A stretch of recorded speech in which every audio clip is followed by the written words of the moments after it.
day everyone, I'm Maria Eunice B. Balansag and I'm one of the reporters of Group 9. So now we're going to tackle about the poverty and inequality. I'm gonna read first the course learning outcome. Determine the factors that affect poverty and inequality in the Philippines and formulate certain solutions to help alleviate the said issues. So next is our lesson learning outcomes.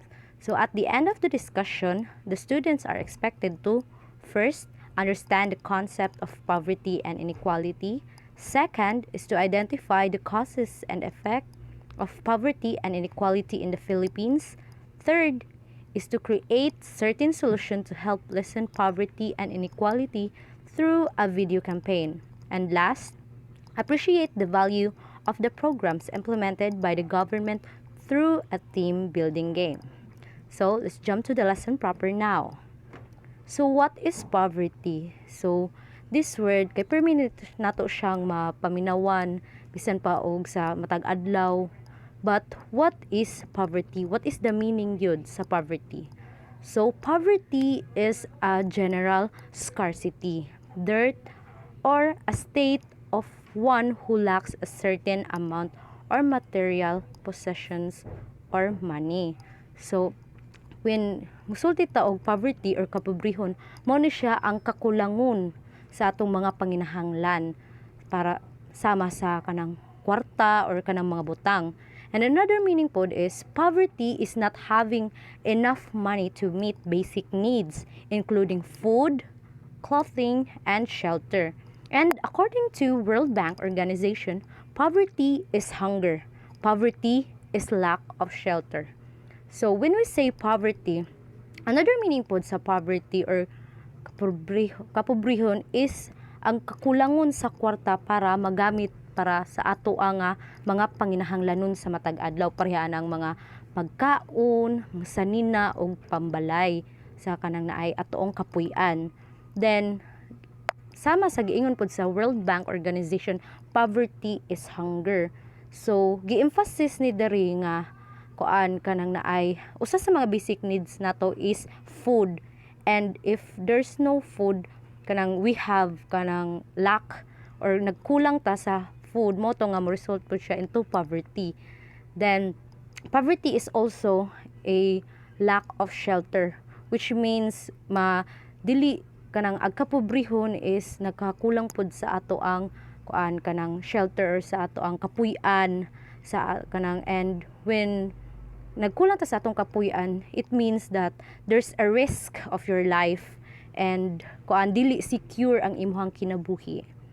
Then another, when we say poverty, di ba, we can describe it through kuan lack of adequate financial resources such that households, individuals, and entire communities don't have the means to subsist or acquire the basic necessities for a flourishing life. This means being so poor as to struggle to obtain food, clothing, shelter, and medicines. So when it comes to poverty, mo ni siya gitawag sa kapobrehon. Mostly sa kapobrehon gud makita gyud nato ang mga kakulangon, not just only for money but also sa mga butang, sa mga pagkaon, and especially makita nato sa mga pamurma sa mga kapobrehon nga dili gyud flourishing, dili kaayo kanang murag pang rich ag mga datingan, kaya nang naadyoy mga kakulangon, dili pare unlike sa rich lifestyle ang poor lifestyle, because poverty is kanang naay kulang manggud ka, naakay kakulangon. And when it comes to poverty, kanang ma-mean gyud nimo nga kanang naay naglisod gyud ka nga to obtain or to sustain your basic needs such as food, clothing, shelter, and medicines. So it is important for us to remember that poverty is a socio-economic condition that is the result of multiple factors, not just income. These factors include race. So ato jud siyang hinumduman nga ang kapobrehon dili lang gyud ni siya hinungdan sa tungod sa kanang wala tay kwarta, but also naapod siya laing mga causes just like the race. For example, when we say ng Africa, unsa may atong mahunahunaan or African region, di ba makahunahuna dito nga mga pobre sila? And that is one of the kanang mga disadvantage sa ilahang nga race kay kanang when we say nga the word Africa kay murag mahunahuna na din nga pobre din sila, poverty. But that doesn't mean nga kanang sa Africa region tanan nga tao pobre, kundi naapod sila yung mga luxurious life pud dito And mao na nga ang race usa siya sa mga hinungdan nganong ang kuan kanang naay ang tawo kay naay poverty. So next is the sexual identity. Parehaan ng sexual identity or sexual orientation. Just like kanang mo apply ka og trabaho, then ang needed sa trabaho is mga laki ratanan, then you're a girl, di ba mura siya og naa siya kanang buta na to og gender discrimination or gender inequality tungod kay babae ka. Then usa po na siya sa mga cause nganong naay poverty kay dili siya makaapil ato nga trabaho, dili siya maka-gain og kanang naay income, then dili siya makapalit or makasustain sa iya mga basic needs. And another pod sa sexual identity is that naapoy laay mga establishments nga dili sila mo dawat og kanang kanang pareho ng mga kanang laing nga genders, kay gusto nila male or female lang only, bawal ang mga bisexual or bawal pud ang mga kanang mga gays or lesbians. And lastly is a little to no access to education.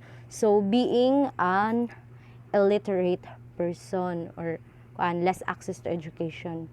Kay if you are mostly now rampant these days kay kaning naay dapat mangita ka og trabaho, kay dapat kanang professionals na ka or you have a degree, but kani siya tungod ani nga mga standards mo po ni siya ang usa sa mga factors or usa sa mga hinungdan nganong naay poverty niya, the kanang little to no access to education. Kay ang mga tawo mo gud ani kay instead of they want to pursue kanang works or jobs that have higher income or higher salary, dili na sila makapursue ato tungod kay they have a little to no access to education because there are standards that are needed to kanang standards nga needed para sa katunga standards or qualifications nga needed para sa katunga job, just like having a degree, kanang completing your 4 years in college, or you need to be a college graduate or senior high school graduate. And those are some factors that affects poverty, not just only not just only income, but also race, sexual identity, and sexual orientation, and a little to no access to education. So, in the Philippines, poverty and inequality remains a challenge. In the past 4 decades, the proportion of households living below the official poverty line has declined slowly and unevenly. So we can't deny the fact that poverty and inequality are present in our country because it is still remained as a challenge. Poverty cannot be phased out easily because poverty is it can be experienced not just only for rich countries but also for especially for poor countries, and that's why it remains as a challenge for us people, because we need to fight poverty, we need to fight and we need to sustain our needs, our basic needs, and especially in financial and then our financial needs. Then let's tackle about the causes of poverty. So, one of the causes of poverty is weakness in employment generation and the quality of jobs generated. So as we all know that if there's a less employment generation and quality of jobs generated, it will result to poverty because there will be shortage of job opportunities and shortage of salaries, or there's no increase of one income that a person will get when he or she is working. Then next is failure to fully develop the agriculture sector. So when we say agricultural sector, it tackles about the agricultural activities for our economic progress or for our economic growth. And if we don't sustain it, or if we don't help to develop it, and there's a decline of agriculture sector, then it will lead us to poverty. Because if we don't have the raw materials or the raw resources that we needed, how can we make an output of it? How can we make a product of it? And if there's no product, we will not have an income, or we will not gain salaries, or we will not gain products that we can sell or we can trade to other people. Then third is high inflation during crisis period, especially we already experienced this when there was a lockdown. Yes, because there's a high inflation or high prices of the goods and the services, and it was very struggle jud kayo sa mga tao, and tungod kay kanang naglisod pa gani, then nisamot pa jud kamahal pa jud ang mga pamiliton. And also there are kanang nangahunong ra ba ang kanang pagtrabaho ato sa mga tawo mo tong kanang maka-cause po ni siya sa poverty, because needed na gani ka naana ang kanang imuhang panginahanglan, pero mahal kaayo mo nang ang tao magduha-duha na lang, and magduha-duha siya, but needed man jud niya to sustain his or her basic needs. Mo to nga musugal na lang jud siya palit even though mahal. Then fourth is the high levels of population growth. So as we all know, the more populated ang sa lugar, or there's a growth of population, especially sa inyong families, the more nga daghan mo pakanunon, the more nga kanang daghan mo og galastuhonon. That is why kanang especially in our country, in Philippines, there's kanang we have big families, not just only having 2 or 3 kids, but having larger number of them, like 5 or 6 up to 12. And kana pud siyang sitwasyon na dili lang ang kanang ginikanan ra pakanon, kundi apil ang mga anak.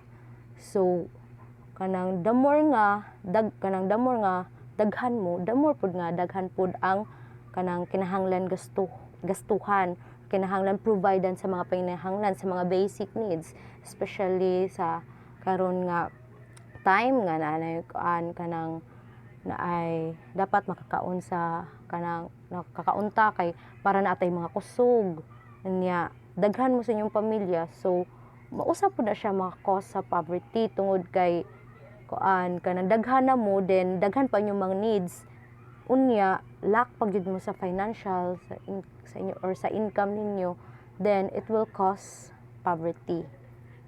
Then the fifth one is high and persistent levels of inequality or incomes and asset, which dampen the positive impacts of economic expansion, and recurrent shocks and exposure to risk such as economic crisis, conflict, natural disasters, and environmental poverty. So kani siyang ika-5, kaning high persistence levels of inequality such as income and assets. Pareha nang when we work ra ba kay dili pareha ang mga positions nga ato ang gisudlan, dili pud pareha ang mga salaries nga atong madawat. Then due to that, if you work sa kanang naay para mga construction workers or sa mga domestic helpers or sa mga maids, mas less sila og salary kaysa sa mga naa sa mga office or nasa mga call centers or professionals.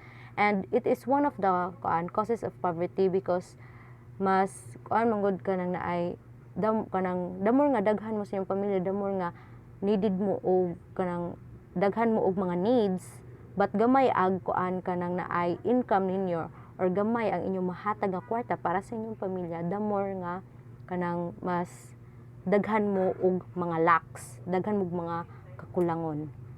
Then ag usa pud sa mga causes pud sa mga poverty is economic crisis. Pareha example parehatong sa COVID-19, there's a lockdown, then napud toy decrease of economic state nato or sa economic status nato.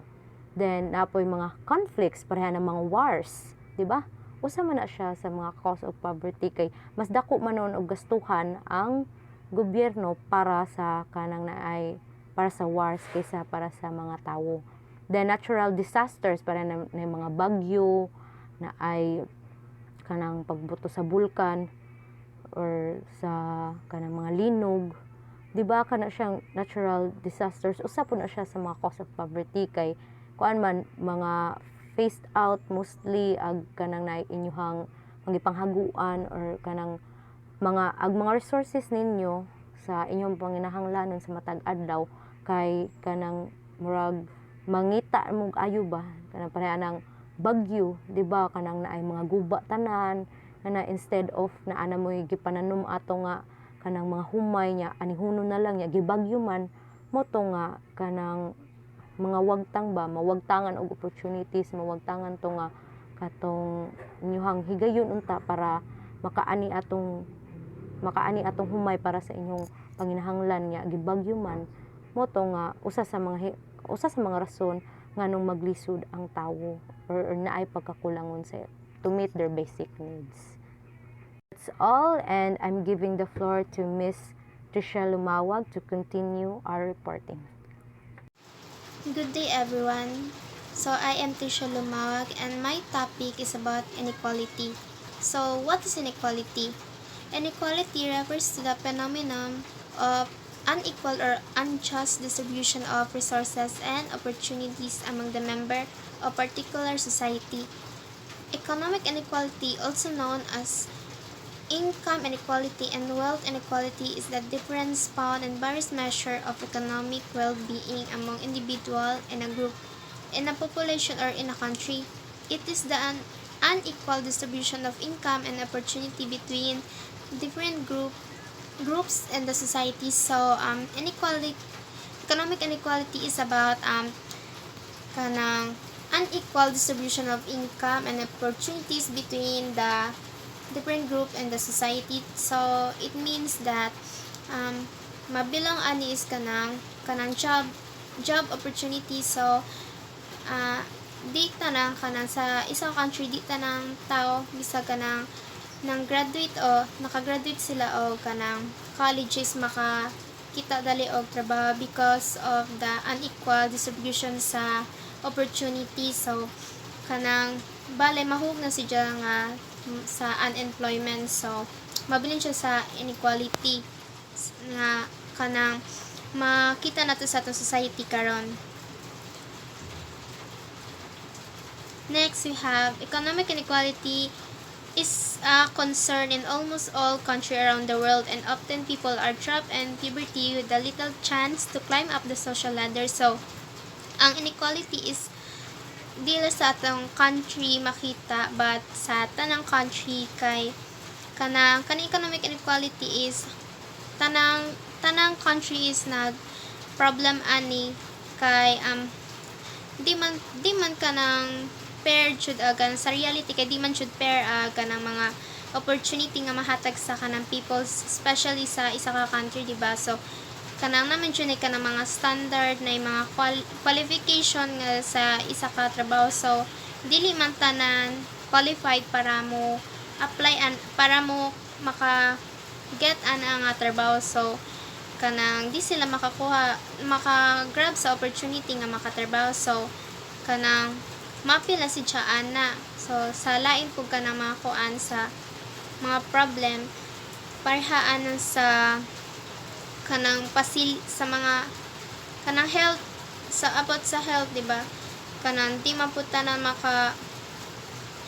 di tanang tao is kanang afford nga magpa kanang pa kintay hospital nga na. So government is mohatag sila og kanang tabang sa mga tao pareha ng PhilHealth, diba? So if na kay PhilHealth, diba, makalas kag bayad, especially kanang if naay kanang tawag ani naay hospital nga family member ninyo or kanang inyong mga kanang kailangan na, diba, makakuan man ta nga makalas sila if na sila PhilHealth. So mo na isa sa kanang hinatag sa gobyerno nga tabang. So pero di man tanan tao is naay PhilHealth. So kanang murag ma-appeal pa na sa economic inequality bitaw sa kanang kuan sa government. So next, however, being born into puberty does not automatically mean you stay poor. So kanang di mapasabot nga pobre ka gianak. So pobre pug ka hantod mamatay ka. So di ba naaraman nato if kanang if atong buhaton atong best nga maningkamot para kanang madato putay nga na or maarang-arangan pud sa kinabuhi kay namugoy uban nga magpabilin sila nga pobre or kanang narada na kay wa sila gihimo kanang murag maghuwat ra sila nga ingana nabaday puy grasya nga muduon nimo di ka maningkamot nga na. So kanang motoy sa adto. So education at all levels, enhancing skill and training policy can be used alongside social assistance program to help people out of poverty and reduce inequality. So ang government, diba, daghan naman roy naka-eskwela o college tungod anang free tuition bitaw. So kanang mga state university, diba, free ra man na kay tinabang na sa government. So isa na sa kanang mga makatabang sa kanang people sa isa ka country nga makakuan sila, maka-eskwela sila, makakuan sila kana quality education bitaw. Then ma-enhance silang skill, ma-train sila. So makatabang na nila para ma-less aga ng puberty bitaw sa isa ka country. So mga to sidya. So that could be all the end of my discussion. Thank you for watching.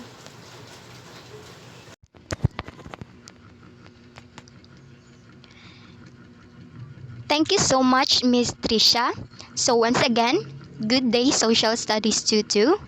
And now let us proceed to the Philippine government programs and reforms to reduce poverty.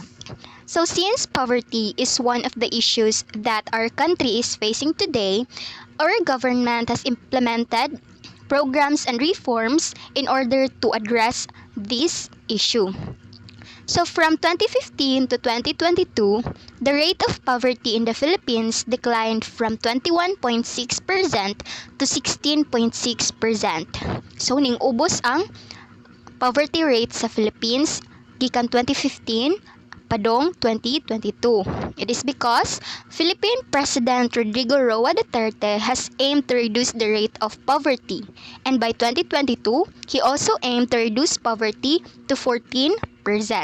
For that reason, during his administration, he implemented certain programs and strategies to combat this issue. Through its strategy called Ambition 2040, the Philippine government plans to eradicate poverty by 2040. So na ay strategy or plan si President Rodrigo Roa Duterte during his administration, which is called Ambition 2040, which aimed to eradicate poverty by 2040. So to achieve such goal, the government has implemented various programs and reforms to reduce poverty by targeting education, healthcare, and the overall economy of our country. So the first one is greater access to education.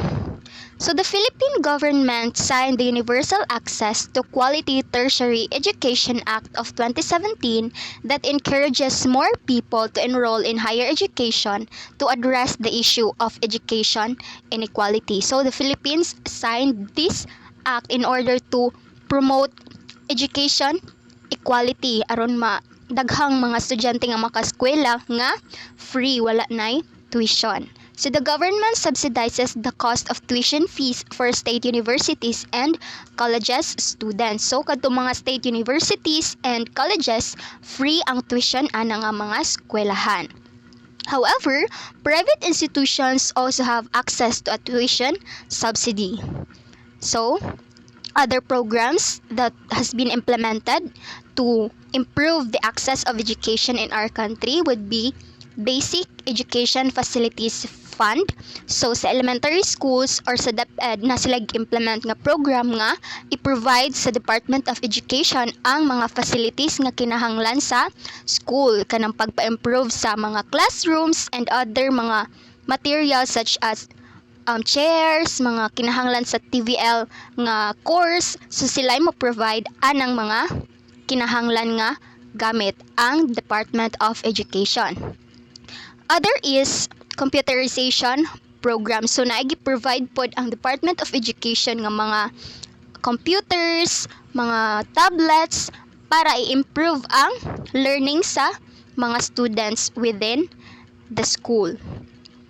So other is special education program. So this is for the students or learners with special needs. So na ay program nga para jud nila.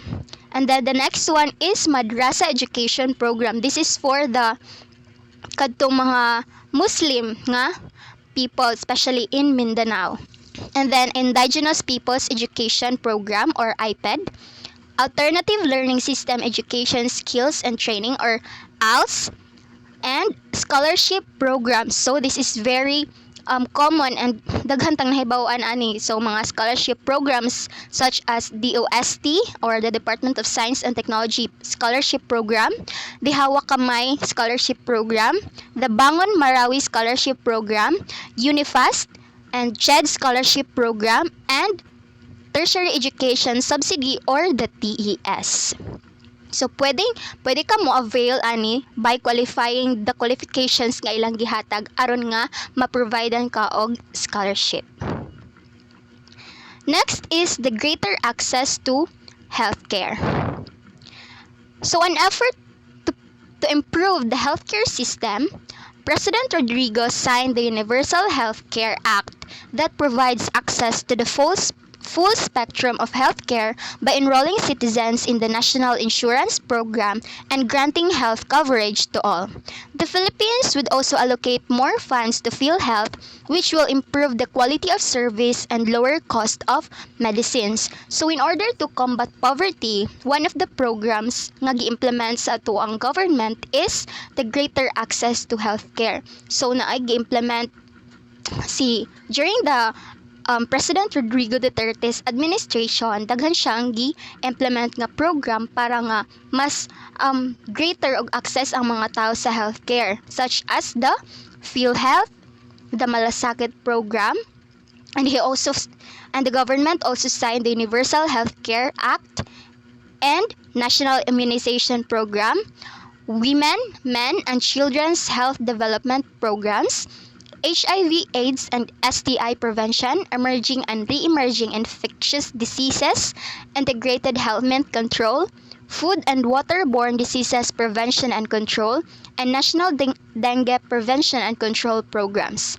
Others would be tuberculosis control program, malaria control, schistosomiasis control, leprosy control, and filariasis control and elimination programs, rabies control program, lifestyle-related diseases prevention and control. So daghang mga programs nga gi-implement ang government in order to cater the kanang health needs sa mga citizens nga free o gamay ra silang mabayaran.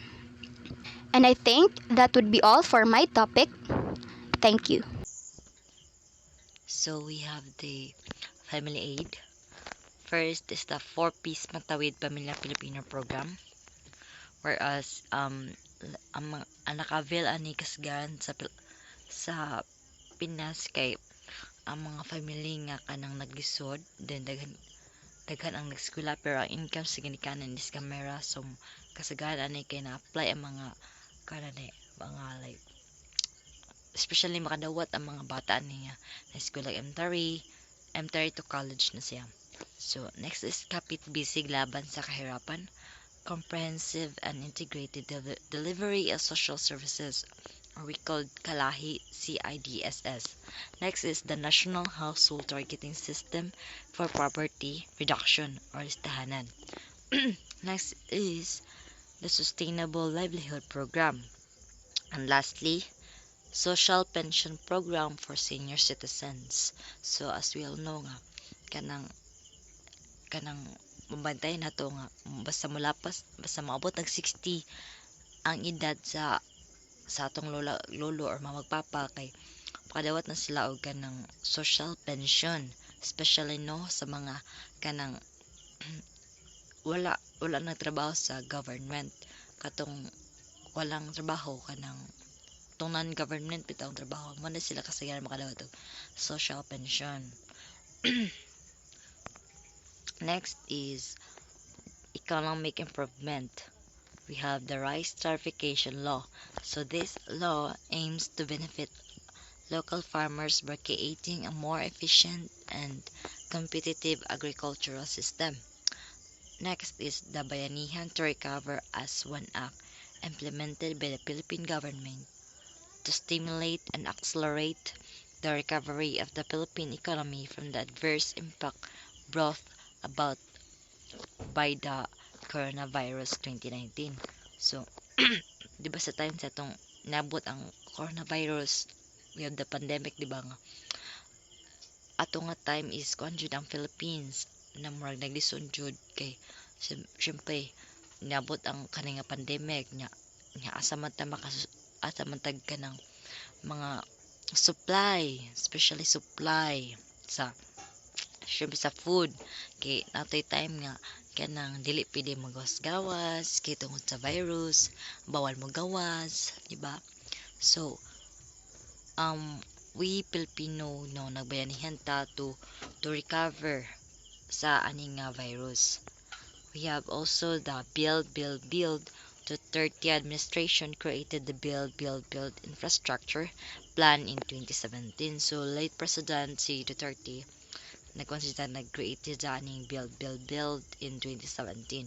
So the initial of the program was to complete 75 projects, but the 30 revised the plan to instead target finishing 100 projects. So aning program was to complete, di ba, 75 raman ang yang gikuan nga project, but instead ng 75 ra yang target finishing kay 100 projects. Some projects include new public transportation. So as we all know, sa atong nahibawan di ba sa Manila, especially sa Manila manggod kay marag center man na sa alas diri sa Philippines nya kanang syudad sa siya so mas gikuan nila ang transportation dito and then next is the airport renovation. So atong mga daan nga airport pasaw na iyang gi-renovate para magamit sa diba so paspas ang transportation. Next is the seaport improvement. Dili lang airport but also the seaport iyang gipa improve. We have also the roads, di ba? Kung ato na ning pasagdan kay magkalisod siyempre, especially nga kanang mga kasada. Anja kanang sobra ka traffic mo nang sobra ka traffic, di ba? Kay kanang kuan maka-cause na si jag kanang mga bangga, nga basta dili nimo ipa-improve ang mga roads. Like, pwede mo siya kuan person ang gikon ni Duterte no nga nagibo siya mga roads lain para kanang bitang hapsay ang pag kanang travel transport nga na especially pud sa mga tao nga mo trabaho ana. Next is, so this program aims to provide livable, sustainable, and resilient communities through an integrated water resources management program, disaster risk reduction, and climate change adaptation, infrastructure support for marginalized sectors, and the construction of bike lanes, facilities, and pedestrian infrastructure. So, daghan day jud gikuan si kanang late President Duterte no nga mga programs to help the Philippines no nga kanang mas more improve ang mga transportation, mga sustainable ilang mga kanang atong pagpamuyo ang mga communities especially sa mga disaster nga mga moabot. So he build something na maka-help nato to each and everyone nga mga Pilipino diri sa Philippines. Next, so we have the references. Oh, that's all about our topic.